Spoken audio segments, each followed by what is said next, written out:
Yo, what's up, everybody? This is your host with the most. It's Ryan, host of M.O.R.A.L.S podcast, The Mind of Ryan Akers Live, where we talk about everything from business, technology, and finance, bringing it to you real time so that you can apply it to your life.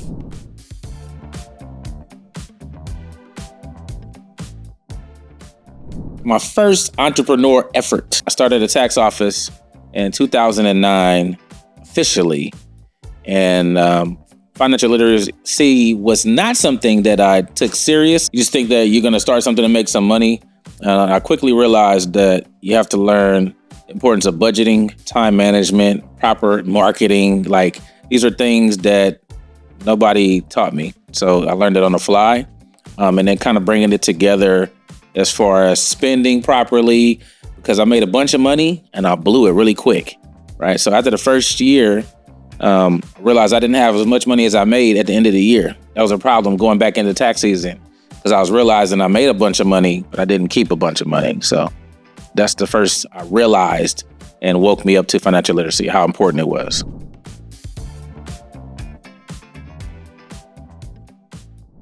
I do it by learning. YouTube University is a great place to go, but also trial and error. So there are things that I research in my own businesses that you have to play with to see what works, because the economy changes, people's appetite change, and finances change, right? So the thing that may work this month will not work next month based upon everybody else's situation. So it's having a worldview, but also understanding your clientele.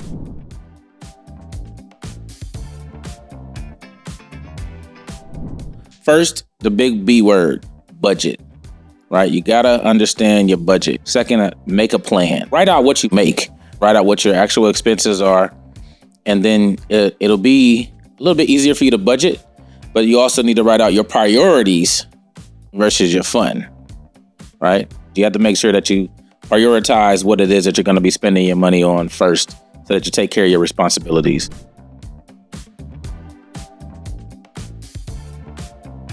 My personal definition of success, I'm a little hard on myself. So success is determined in a couple of different ways. One is the impact.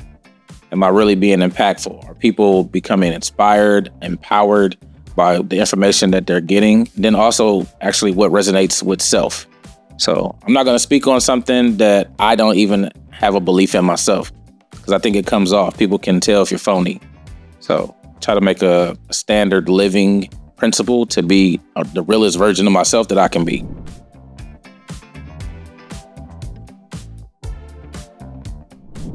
The truth. The one piece of advice I would give to anybody starting off in entrepreneurship is understanding that it is not an easy thing. While I definitely push for people to become entrepreneurs, I want them to understand that just as much work as it takes for you to go to work and punch a clock and be at somebody else's job, you'll have to work that much harder to work for yourself. Also, there's no days off when you're an entrepreneur. 2 a.m, 3 a.m, 4 a.m. I mean, phone calls can happen, different things can happen, inspiration can happen. Also, challenges can happen, and you have to be able to roll with the punches. But the beautiful thing about entrepreneurship is the reward. That's the reason why I'm a consistent serial entrepreneur, is because of the reward. So yes, I take great risk. Yes, I take great challenges. There are a bunch of holes and hurdles that you have to jump over and climb through. But when the reward comes, that's the satisfaction for being an entrepreneur.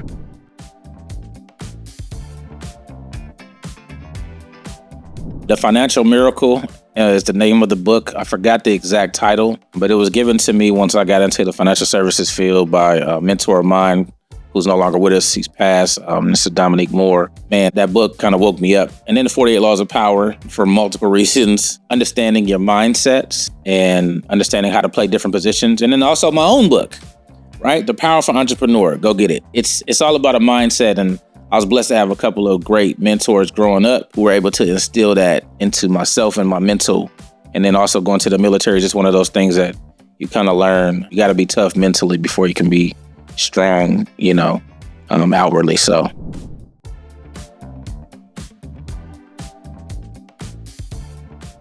biggest for me is Martin Luther King, Malcolm X, and then I'm going to use Dominique Moore.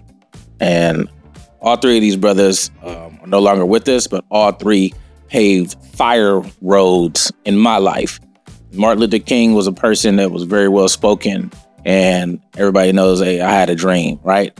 But he followed and led off of his passion. Malcolm X was a radical, so to speak, right? Very well put together brother, very well spoken, but he didn't just go with what everybody else said. For me, that was one of those things. It was like, I don't have to just be in line with everybody else. I can go figure out my own lane. Malcolm X definitely did that. That's one of the reasons he stood out, from turning himself into Detroit Red to Malcolm X, right? And then Dominique Moore, that was like a big brother to me / mentor, business partner. This guy had an electric personality. There was not a room that he'd walk in that you didn't immediately ask, who is he? I always wanted that Jill, like that's his shine, but I wanted to have that type of charisma to where the energy that I have is outward. Because if you got to ask me a question, now I'm talking. And, I kind of like talking a little bit. The type of businesses that we brought on M.O.R.A.L.S for the first season started off with my boy. He has the underwater robotics company. So giving technology to our people that look like us, for us, by us, owned, right? He actually owns these robots. He is right now in Nigeria working for ExxonMobil, right, for his own project. And then he had a gentleman that has his own cement company, but he started with the city. I have a young lady that has her own media company as well.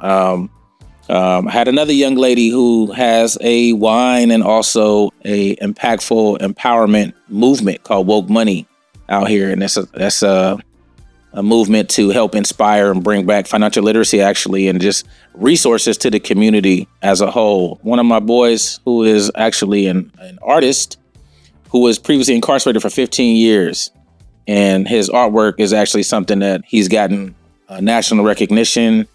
He's done portraits for myself and quite a few other international and national artists or just people that he values. And I wanted to just showcase that because it was an inspiration for individuals who were previously incarcerated, to let you know that, you don't have to be put into a box.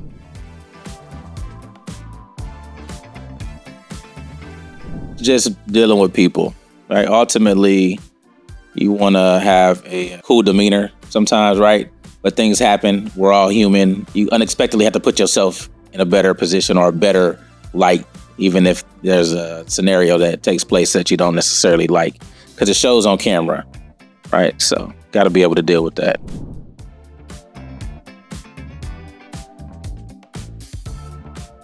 Yeah, so this season definitely gonna bring on some more exciting guests. We want to kind of be a little bit more interactive. You never know what's gonna happen this season, so stay tuned. But the information is definitely gonna be powerful. Hey guys, this is Ryan Akers, and if you like content that's coming from M.O.R.A.L.S, tune in this season for season 2 on the CCN Network.